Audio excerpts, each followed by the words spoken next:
like a ball. Emotions, right?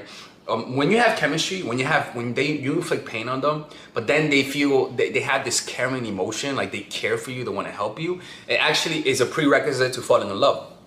Because when you fall in love with somebody, you'll notice that you'll naturally actually start caring for them. You start looking at them almost as though they're your kid that you care for, right? And so having that caring emotion, you could use weakness to create that caring emotion. You could talk about how bad your life is. You could talk about how your fucking puppy died and choked on a goddamn pork chop, like I always say. You could talk about your evil grandma, how she used to hit you unnecessarily, right? Right? And so making them feel bad for you and making them feel sympathy for you will create that kind of love, right? And by having that sympathy, that caring emotion on top of chemistry and on top of pain, they're naturally gonna fall in love with you. All you gotta do is tell them what you want to hear. If I know you want kids, I'll tell you that I want kids too. If I know you want a family, girl, I want a family too. I even got one without you even knowing it. If I know you want a relationship, girl, I want a relationship too. The way that guys play with your emotions is that they tell you exactly what you want to hear, and you're dumb enough to believe it. The way to come across as a bitch, to not be fucked with when you're actually a nice girl inside, is very simple. Lower your nonverbals. What are your nonverbals? What you don't use your words with. That means your smile, the eyes, the laughter. Motherfucker, he's not that fucking funny. Why are you laughing at all of his jokes? You know what I'm saying? Lower your nonverbals. That means you speak slower, you respond slower, you move slower, you take up a little bit more space, right? And you don't make as much eye contact, right? Because when you don't like somebody, you don't look at them that much. That will give an air of power, and it'll create insecurity in the person because they want to see you smile. You get what I'm trying to say? By just doing that and then slowing down the texting, you will come across as more of a bitch, as a nice girl, and guys will like you more. Let's say that you guys are in a relationship and suddenly he starts being busy. It's a sign that he's losing interest. Now, you do have a way to recover that. If you're noticing he's always busy, you could just text him with, we don't have to hang out. You know, if you guys been in a relationship for like a month or two and there's not a lot of investment, you could just tell him, look, we don't have to hang out. It's not too aggressive, but it's just being honest. If he really likes you, he's gonna say, look, I'm busy, but look, we could just see each other. Let's see each other this time. I just really been busy. Say that he does see you, but then suddenly he's back to always being busy. Then it just shows you that he's only with you because of his ego. If he feels like he's gonna lose you, he'll go back to you. That means that he's trying to put you in a little pattern. It's all an ego boost. You're not really gonna get something consistent out of him. People only get interested in you once he feels like he's losing you. If a guy ever leaves you for any reason and then comes back and wants to get back with you, don't just take him back without making him pay a price. He's gonna do the same shit again. People never do things just once. So what kind of price? When he says, hey baby, I want to work it out, just say, I don't know about this. How are you willing to make it up to me? Right? And then if he says, I'll make it up, what do you want me to do? This is what you can do. Make him lick your ass, make him lick your toes, or make him run down the streets or down a public location with his underwear are on. Why? Because you want him to submit to you. You want him to do something that when he looks himself in the mirror, he's gonna say, I cannot believe I did that for her. It'll raise your value, it'll make him value you, and there's a less likelihood that he'll leave again. Why? Because there's a price to return. That's right, motherfucker. There's a price to return. The reason why it's important to make your man jealous is because you have to put him in a sexually competitive state in order for him to remember how valuable you are. When he doesn't see other guys around you trying to bang you, he's not going to realize how attractive you are. That's the truth. The most beautiful girl I was with, I took it for granted because she tried her best to hide all of the guys trying to hit on her so I don't get jealous. But as soon as I saw somebody who was hitting on her, somebody who was trying to flirt with her, all of a sudden I realized that this woman is unbelievably beautiful. So what you got to do is show him that there are guys around you trying to have sex with you. You don't have to bang the whole football team, just insinuate it.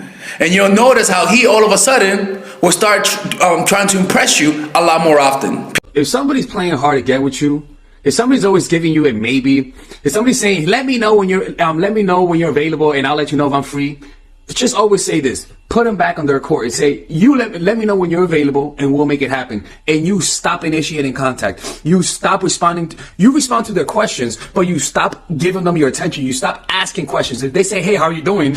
You say, not much, getting work done. I hope your day goes well. And you're done. You only will respond to when they're free. Because most of the time when somebody gives you a maybe, they're not interested and they just want to play with you. So the way to do that is to put the ball back on their court and you're done. If they like you, they will initiate the contact. And if they don't like you, they'll ignore you or initiate contact, but not ask you out. Just ask you stupid questions. Don't entertain them. Be busy, push them away until they're ready to come out. Peace out. It's all about having a pattern and breaking the pattern in order to make them fall in love through texting. This is how you do it. The first text of the day, you take 3 to 6 hours to respond. That's right. Always blame the fact that you're taking a long time to respond on work and school. Always. And if you have kids, use your kids even more. They can't complain about that. 2, you go back and forth with that guy 3 times, taking 5 to 10 minutes to respond 3 times. And then after the 4th time, then you return to the pattern of taking 3 hours to respond. Always blame it on the kids. No LOLs, no ha-has, and say yes to dates. When you do this, and cancel once every 4 to 5 dates. That will keep them waiting on your next move. Okay, let me show you the toxic formula to make any guy fall in love with you. It's very simple, guys. All you gotta do is make him wait when you text him and be more sporadic. So let me give you the formula. The first text of the day, you take 2 or 3 hours to respond. Make him think whether or not you're gonna respond. The second thing is that after you respond, then respond to him 3 times, taking 3 to 20 minutes in each, taking 5 to 20 minutes in each response. And after that, you go back to 20 minutes. No, you go back to 2 hours. And no LOLs and ha-has or emojis. The lack of emotional response to your text messages will make them work harder to make you smile because they think if you don't look excited, they're doing something wrong.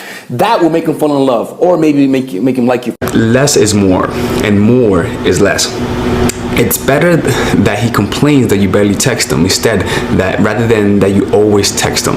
You see, so keep that as a strategy. That it's a lot better that a guy complains that you barely text him than him complaining that you always fucking text him. You see, it's a lot better that he does that. That's a good problem to have. All right, so keep that in mind. All right, ladies and gentlemen, if you guys ever want to learn how to use your feminine energy to influence people, learn how to use your masculine energy to become more assertive, and also learn how to blend both energies to improve your dating life, your spiritual life, honestly, your relationship life, your family life, your career life, this is the course for you. If I had to make a course for my nieces, I have 2 nieces, one is 19 and one is 15. 16. Holy shit. Oh my God, he's a bad fucking uncle. He's a bad uncle. Get him. Shut up, Melissa. You should get this course, right?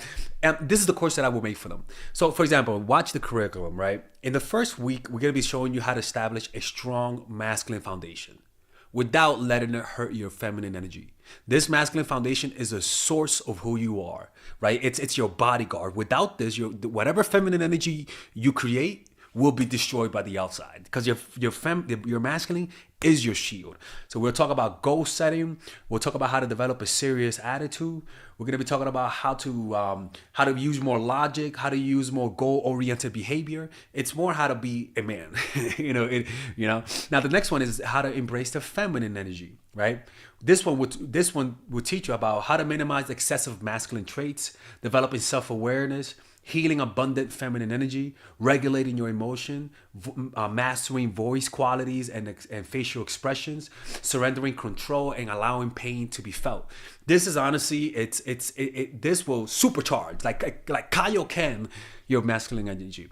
After that, we have femininity in the workplace and how to be feminine in the workplace without letting people take advantage of you, and the nuances of how women on power should behave versus women who are subordinates in the workplace, and even the dress code. This is based on psychology, people. It's kind of insane. I'm actually excited about this one. The next week, we talk about navigating the labyrinth of male and female friendship. And this, a lot of women find confusing, so we talk about that. And how to identify envious friends, how to identify the good friends, how to keep male friends, and how to keep female friends. Week 5, we talk about how to release the burden of the past and stop and destroy mental projections. This is actually really powerful. And then week 6, we talk about how to increase your observational power so that you could read people better. And we have a bunch of bonuses. The course starts at $99, and you guys can pre-order the course today at $69 before it goes out. If you're watching this, most likely I'm in the meditation retreat, so I will be praying for all of you guys. And just click on the description down below of the video, right there. You'll see it, and you could pre-order that course. It's gonna be out by the end of next month or the beginning of February of March. One of the two people, because I have a 10-day retreat to do, and I want to finish the course after the retreat, because I think the ideas are gonna be so much better. All right, man. I'll see you guys later. Pre-order, man. Oh, I'm closing the channel.